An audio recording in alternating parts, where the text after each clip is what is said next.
Hi, I'm Lori Budlong-Morse. I'm a certified neurodiverse couples therapist and a licensed marriage and family therapist. And in this video, I'm going to share with you a little bit about my neurodiversity story, how I came to learn about using a neurodiversity lens to understand significant relationships in my life, and also how I became a therapist who specializes in neurodiverse mixed neurotype relationships. So, this story can start all the way back when I was born, but where I'm going to start telling it, I'm going to try to tell you the Cliff Notes version, right, as I'm going to start about 5 years ago. About 5 years ago, I had honestly just a pretty intense epiphany where all of a sudden it dawned on me after a number of years of my own therapy, a number of years of working in the field as a therapist, as a couples therapist even, it dawned on me that I thought perhaps my mom might be autistic, that she might be on the autism spectrum.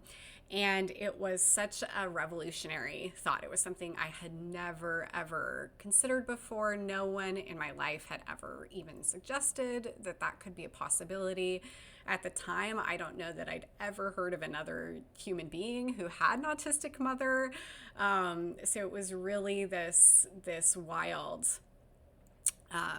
moment of suddenly like trying it on and thinking, well, what if this were true?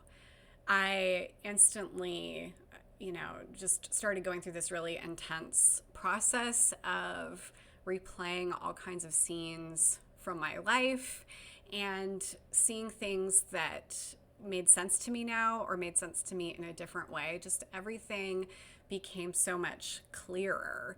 And at the same time that I was like internally sorting through a lot and trying to kind of replay, re-narrate my life with this new potential information, I was also, Googling everything I could Google. And at the time, it was nearly impossible to find any information about what it was like to have an autistic mom, even much information about what it was like to be an autistic woman. Like hardly anybody was even really talking about women who were autistic 5 years ago, which fortunately there's a lot more conversation about that now.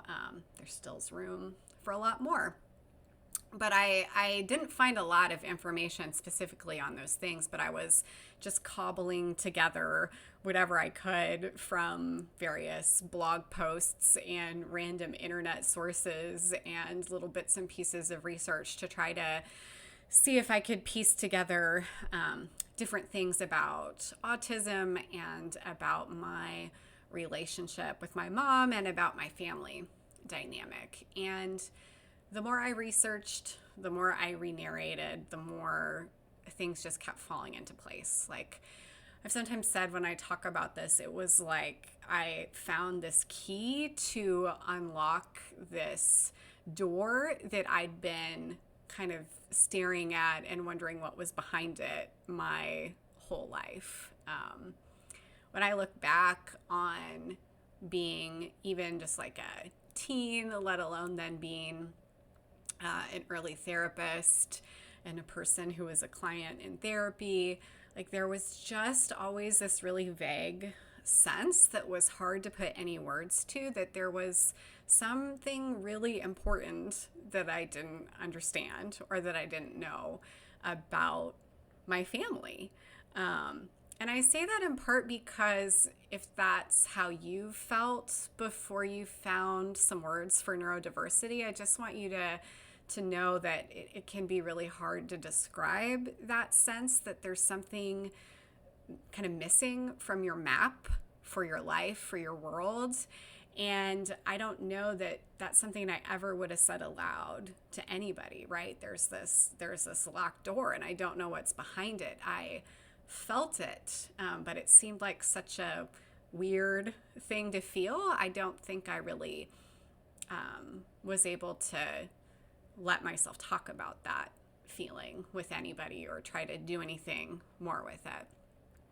I'll say too, like one more kind of interesting thing I've thought about a lot in the time since then, and then I'll start like moving forward. This is like the looking backward part of the story from 5 years ago, is that, I can remember being like 11, 12 years old and being in the library and finding these books on codependency and being just absolutely intrigued by the concepts within those resources, and being so confused about like why was the framework of codependency speaking to me? Why were these pieces of relationship advice like feeling like they were really meant for me when no one in my family had any issues with alcohol? I mean, there was hardly any drinking in my family, and like codependency was coming from this world of being in relationships with alcoholics. So I think that's something where I look back on too, and I see there was something I was trying to make sense out of and just couldn't, trying to find a map. And again, like it felt like the start of a map. It helped me recognize some things about who I was in relationship, and some of my tendencies to place a lot of worry on in terms of how other people were doing, but it didn't really answer like why. Where was that coming from? So we'll fast forward again. We're back at 5 years ago. I'm going through this intense process of self-discovery, of like rewriting my own story of my childhood, my relationships, and then also like rewriting the story about my family dynamics and what had been shaping us, and how much autism had been this like additional member of the family, or this additional part of our family that none of us knew how to talk about or how to recognize or how to navigate it. And so at the same time, I was still being a therapist. I was showing up, I was helping couples and working with individuals too, who were sorting through really complex relationship dynamics. And I kept coming across neurodiversity, autism in the clients I was working with. And so like my two worlds started to feel like they were getting closer together, that all this new information I was taking on, this like new way of looking at myself and my own experiences, was now kind of being reflected back to me in a sense in my work. And I'll say there were times where that felt a bit too close to home, like, oh, this is a lot to be still in the early days of sorting through this for myself, and having other people who are trying to sort through these things as well. But it also felt hopeful, like those conversations gave me just such a sense of being connected, not being so isolated in what I'd gone through, and this exciting sense of like we're trying to find words. We're like being explorers together in this territory that I wasn't trained in professionally. Like nobody that I know of still is getting professional training about adult autism, about neurodiverse couples. Like none of us have had that in our training programs. If you got that in your training program, or if your therapist got that in their training program, like hats off. That's awesome. I want to see that everywhere. But for the most part, that's not happening. So yeah, it felt like there was this like shared discovery that we were going through together, and I was learning from my clients, but I was also bringing things I was learning to them. And the more I felt like I was moving forward personally, the more I felt like I was also moving forward professionally. Like these two parallel paths were both like moving in this direction. And I want to throw in there that something else really important that happened in this time is, a pandemic that was pretty significant. That happened a couple years into this process, this reorienting process. And that plus just where I was at prompted me to take a mindful self-compassion course, just with other humans from all around the world who want to practice being more compassionate toward ourselves, in being able to like comfort ourselves, soothe ourselves, being able to validate some of our more difficult emotions. And I think the process of like really coming to terms with my own experiences of neurodiversity in my personal life, in my family that I grew up in, but also within the family I've created, it really helped me to see that like I needed to be able to be kind to myself within these relationships, that there had been too many times I had kind of looked for things from other people that either it was going to be hard for them to give that to me because of their neurological wiring, or really it was something that like I could have agency over myself. I could do that for myself. And the more that I leaned into self-compassion as a tool, the more I found myself feeling like stronger and more grounded, like everywhere in life. I love that sometimes they talk about self-compassion as like the secret sauce that just makes everything better. So, you know, I was definitely experiencing that like everything felt a little gentler, a little easier, a little calmer, quieter.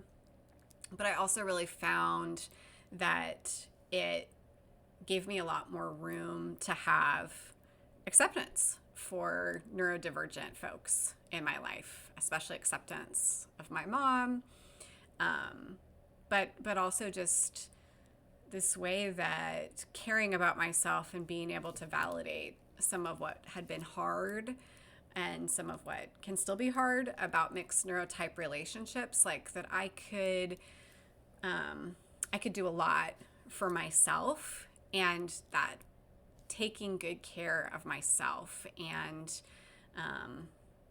supporting myself through those challenges really allowed me to be more compassionate in all my mixed neurotype relationships and more compassionate with my clients. I find myself kind of like struggling for words. It's so near and dear to my heart. It's kind of hard to fully describe, but it felt like I was able to move from, in a way, self-compassion moved me from just like noticing what was hard or what I had wished had been easier or what I wished was different. I had all those feelings. I let them all get big at different points in time, but I really was able to move toward, yes, you know, that can be true, but also it's hard for neurodivergent people. It was hard for my mom to be a parent, especially as a neurodivergent woman who had no idea she was neurodivergent, who was trying to act like a neurotypical mom in a world with all kinds of neurotypical demands on her and no professional support regarding that. It's really opened up this sort of like both and space that I like to call twice compassion, where the compassion just sort of flows in both directions. And then my work with clients contributes to that too. It's just this big web of compassion that like flows toward me and compassion that flows out toward other people, both out toward other folks who are neurotypical or allistic, trying to navigate mixed neurotype relationships, but also for neurodivergent folks in all kinds of ways. And it's a work in progress. It always will be, but the rewards of that have been just so enormous. It's really beautiful to get to see people accept themselves and accept each other. And it's, of course, really beautiful and something I'm really grateful for, that I've been able to journey toward more acceptance of myself, more acceptance and love for people in my life who have brains that work very differently than mine. So, whatever it is about my story that may have resonated with you or sparked something for you in your own journey, I hope you found this helpful. I hope this gives you a little bit of insight into what a neurodiversity journey can look like. But I hope it also helps you appreciate wherever you're already at and how hard you're working and how hard you've worked to be where you are today. Wherever you go from here, I wish you well.